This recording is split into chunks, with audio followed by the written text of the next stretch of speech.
So here we are, sitting at home, coffee in hand, scrolling through the wreckage of a world that cannot stop fighting over what lies beneath the ground. And I have to tell you something that most of the mainstream media will not tell you, because they are too busy covering the explosions and the press conferences and the handshakes. The real war, the one that will define who runs the 21st century, is not about drones over the Strait of Hormuz. It is not about aircraft carriers in the South China Sea. It is about lithium, cobalt, gallium, germanium, rare earth elements with names most people cannot pronounce. This is the war for the periodic table, and it has already begun. Let me take you on a journey, not the kind you see on cable news with retired generals pointing at maps. No. This is a journey through the geology of power, the chemistry of empire, and the alchemy of turning dirt into geopolitical dominance. Because that is what is happening right now in March 2026, as the world burns through its old energy order and scrambles, desperately, violently, shamelessly, to build a new one. Think about it. For the last 100 years, the architecture of global power rested on one substance: oil. Whoever controlled oil controlled the world. That was the lesson of the British Empire pivoting from coal to petroleum in the early 20th century. It was the logic behind every coup in the Middle East, every war in the Gulf, every petrodollar recycled through Wall Street. Oil was not just energy, oil was currency, oil was diplomacy, oil was war by other means. But here is the thing nobody in Washington or Brussels wants to admit out loud. The age of oil is not ending, not yet, but the age of oil's supremacy is. The throne is being shared, and the new king, it is a collection of obscure minerals buried in places that most geopolitical analysts could not find on a map 10 years ago.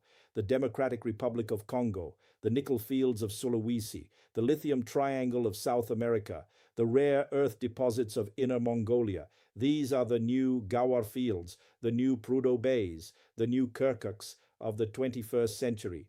Now here is where the story gets really interesting, and I mean the part that nobody is talking about on the nightly news. Washington woke up to this reality late, very late. For decades, while American corporations chased quarterly earnings and offshored everything that was not nailed down, Beijing was playing an entirely different game. China did not just mine rare earths. China built the entire processing ecosystem, the refineries, the smelters, the chemical plants, the battery factories, with a patience and strategic vision that would have made Zhuge Liang proud.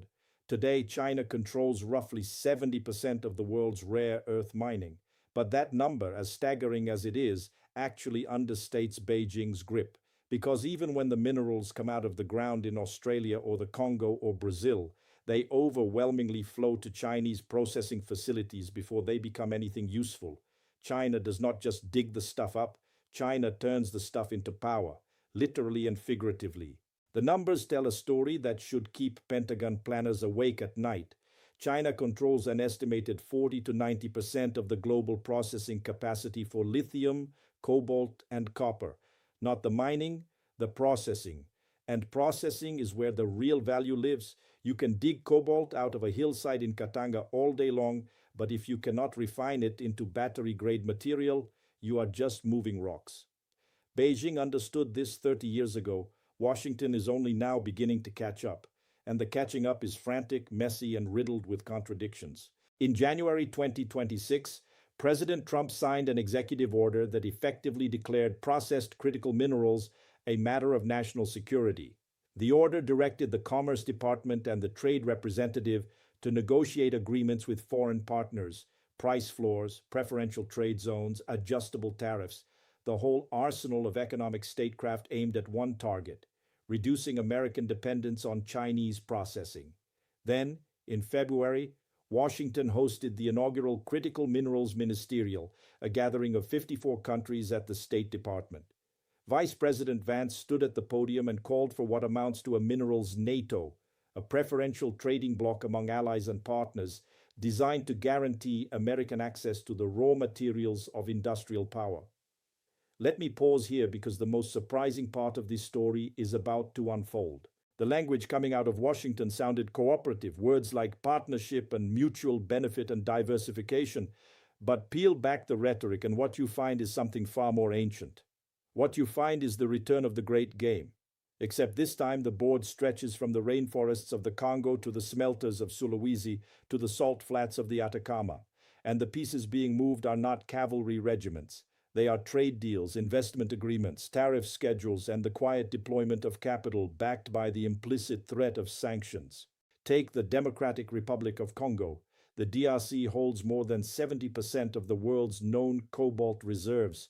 It sits on copper, lithium, tantalum, coltan, a geological jackpot that makes it perhaps the most strategically important piece of real estate on the African continent. For years, Chinese companies dominated the Congolese mining sector. They came with infrastructure for minerals deals, roads, hospitals, power plants in exchange for long-term extraction rights. The Sycomenes joint venture, renegotiated in 2024 with a reported $7 billion in infrastructure commitments, became the template. Then Washington showed up. In December 2025, Trump brokered a deal between the DRC and Rwanda, the so-called Washington Accords for Peace and Prosperity, that tied conflict resolution in eastern Congo directly to American access to critical minerals. The agreement gave U.S. companies privileged access to future mining projects, including exclusive negotiation windows before any other actors could bid. A program called Project Vault was designed to channel African minerals directly into American strategic stockpiles. Now, if you are sitting in Kinshasa or Goma and you have lived through decades of foreign powers extracting your wealth while your children die in mines, this does not sound like liberation. It sounds like a different flag flying over the same extraction. The Congolese civil society coalition that calls itself Le Congo n'est pas à vendre, Congo is not for sale, has been saying exactly this. Lawyers brought the agreement before the Constitutional Court. Communities near mining sites watched as the government suspended artisanal processing centers, wiping out livelihoods for millions of small-scale miners, without consultation or contingency.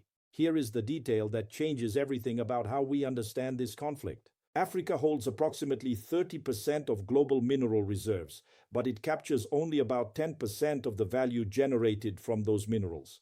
That gap between what the ground contains and what the people receive is the story of the 21st century scramble, and it is being written right now in real time with American and Chinese ink. Beijing's model in Africa has been transactional but tangible. Infrastructure appears. Roads get built.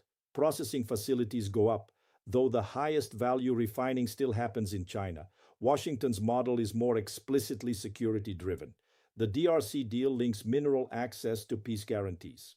The problem is that the peace remains fragile. The M23 conflict continues in eastern Congo despite signed accords, and the communities sitting on top of the cobalt do not feel the benefits flowing their way.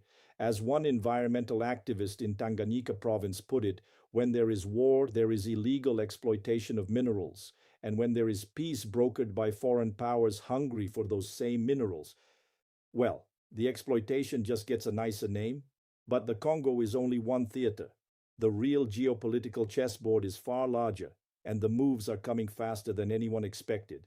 Let us cross the Indian Ocean to Indonesia, the world's largest nickel producer, a nation of nearly 300 million people sitting on mineral reserves that both Washington and Beijing consider existential. Indonesia has been playing a masterful game of what we might call mineral diplomacy, using its nickel as a geopolitical lever with the kind of strategic cunning that would not be out of place in the court of Majapahit. For years, Jakarta imposed export bans on raw nickel, forcing foreign companies to build smelters on Indonesian soil. The strategy worked. Chinese firms poured in, financing multiple nickel processing parks across Sulawesi. Indonesia moved up the value chain, but the environmental and human costs were severe. Deforestation, water pollution, community displacement, and labor conditions that drew international scrutiny. Then came the US-Indonesia trade deal of February 2026. Washington trimmed a threatened 32% tariff down to 19% in exchange for expanded American access to Indonesian nickel and other critical minerals.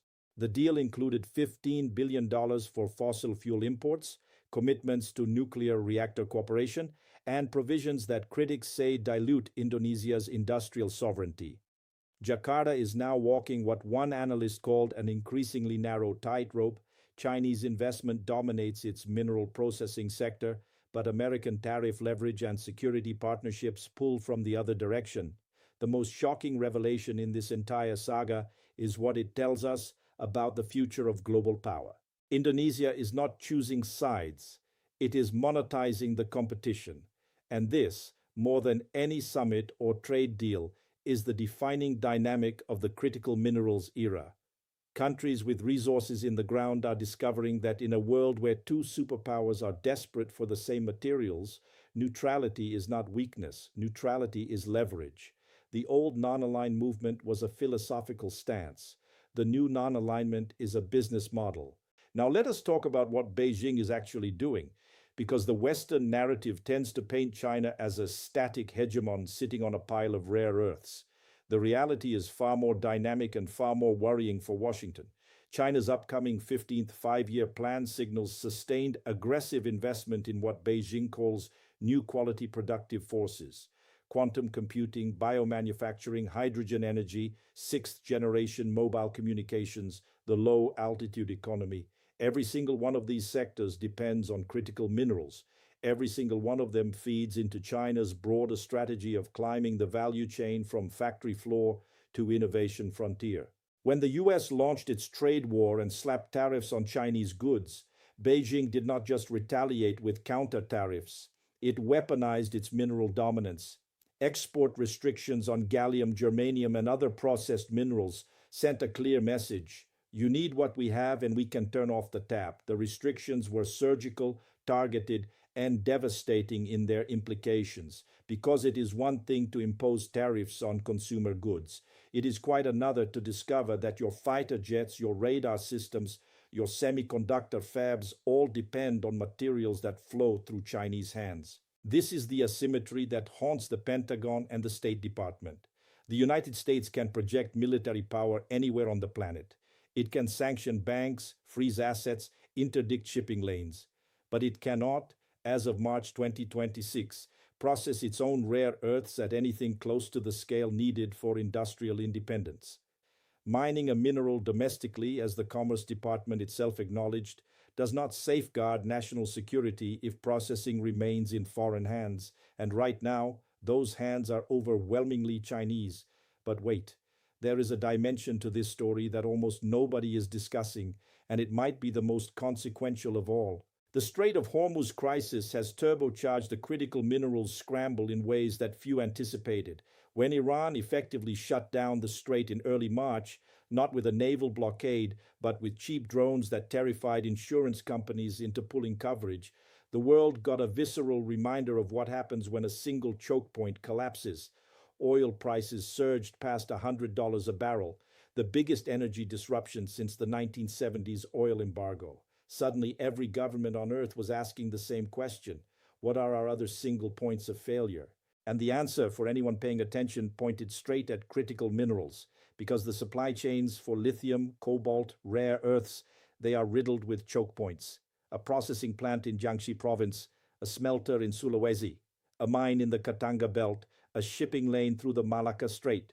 The Hormuz crisis did not just spike the price of gasoline, it crystallized a deeper fear that the entire architecture of 21st century technology rests on supply chains that are shockingly fragile, geographically concentrated, and politically vulnerable.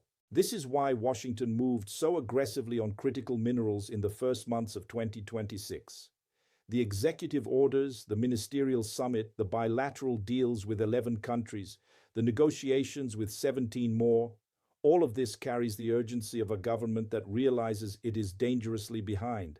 The United States is the world's distant second in rare earth mining at 12%, and it barely registers in processing.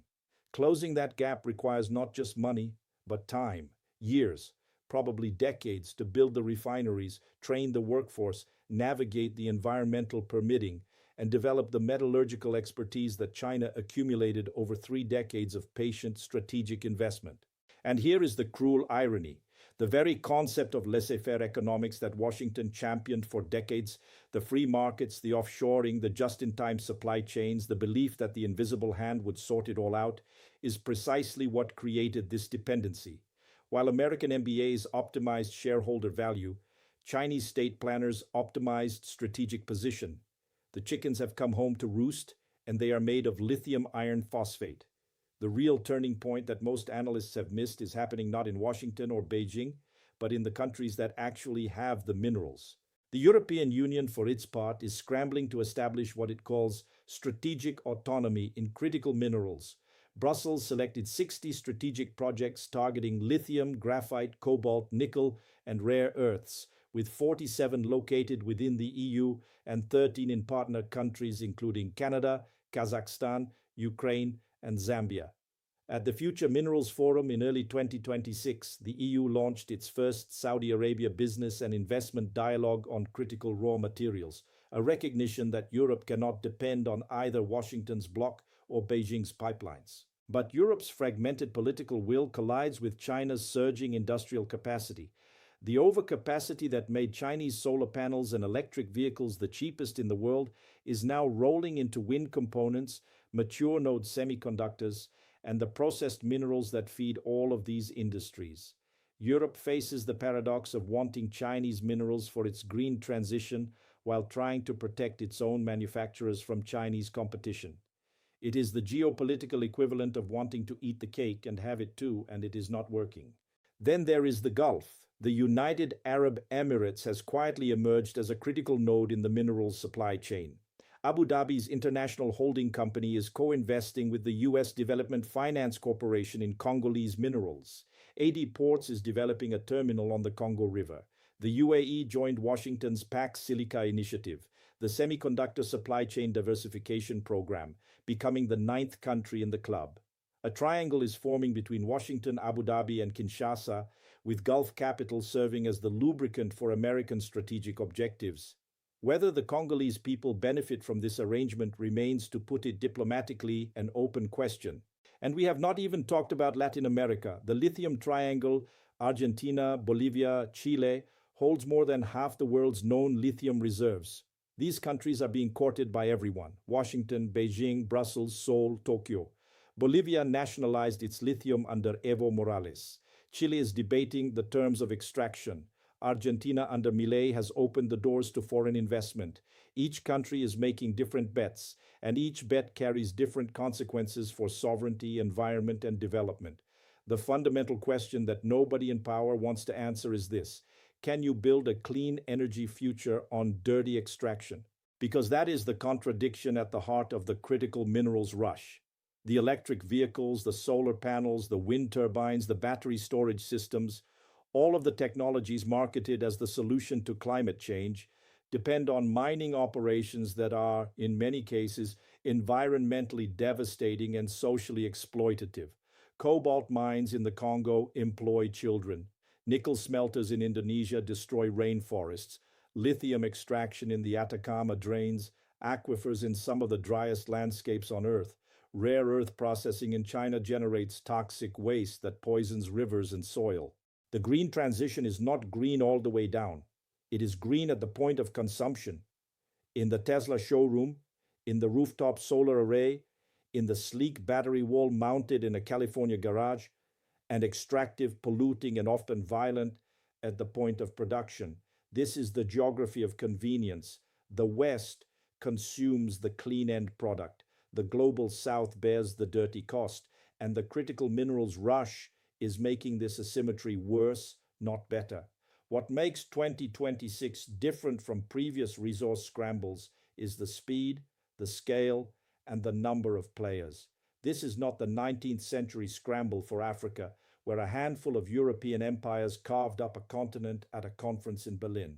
This is a multipolar scramble involving at least 4 major power centers: the US, China, the EU, and the Gulf states, plus a constellation of middle powers and resource-holding nations that are learning in real time how to play the great powers against each other. The old rules of the resource game were simple: powerful countries extracted, weak countries supplied. The new game is messier. Indonesia can ban nickel exports and force companies to build local processing. The DRC can send a short list of mining projects to Washington and watch the bids come in. Saudi Arabia can host a future minerals forum and position itself as the financial hub of the new supply chain. India, navigating between Washington and Beijing during the Iran crisis, can leverage its market of 1.4 billion consumers as a bargaining chip for favorable mineral access. This is the real meaning of multipolarity in the critical minerals era. It is not a neat world of balanced great powers. It is a chaotic marketplace where leverage comes from geology, processing capacity, capital, and the willingness to play all sides simultaneously. The BRICS bloc, theoretically the vehicle for a new multipolar order, has proven unable to even issue a joint statement on the Iran war, let alone coordinate a coherent mineral strategy. When push comes to shove, every BRICS member pursues its own interests. India quietly cuts deals with both Washington and Tehran. China negotiates special passage through the Strait of Hormuz for its tankers. Brazil keeps one eye on Beijing and the other on its own lithium.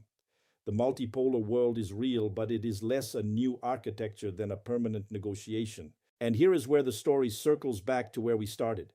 That coffee cup on the table, that phone in your pocket, the screen you are watching this on. Every one of these objects contains critical minerals that traveled through the supply chains we have been talking about. The cobalt in your phone battery may have come from a mine in the Congo where the workers are paid a few dollars a day. The rare earths in your screen pass through a Chinese refinery that operates under environmental standards Washington would never tolerate domestically. The nickel in your car battery, if you drive an EV, was probably smelted in Indonesia by a workforce that includes migrant laborers from China working conditions that human rights organizations have documented as exploitative. We are all connected to this story, not abstractly, not theoretically, but materially. The critical minerals war is not a distant geopolitical abstraction. It is the hidden substrate of modern life. And the decisions being made right now, in Washington, Beijing, Kinshasa, Jakarta, Abu Dhabi, Brussels, will determine not just who leads the 21st century, but what kind of century it will be.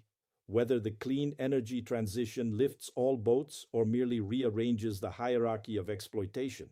Whether the countries with minerals in the ground finally capture the value of their own resources or remain, as they have for centuries, the raw material appendages of someone else's industrial strategy.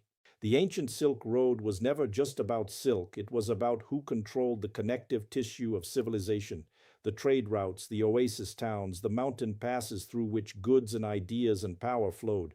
The new Silk Road is not about silk either. It is about lithium, cobalt, gallium, germanium, rare earths, the connective tissue of the digital and clean energy civilization that is being built, unevenly and often unjustly, across the surface of the earth. So here is the question I will leave you with, the question that keeps me up at night and should keep you thinking long after this video ends. If the 20th century was shaped by the question of who controls oil, then the 21st century will be shaped by the question of who controls the minerals that make everything work.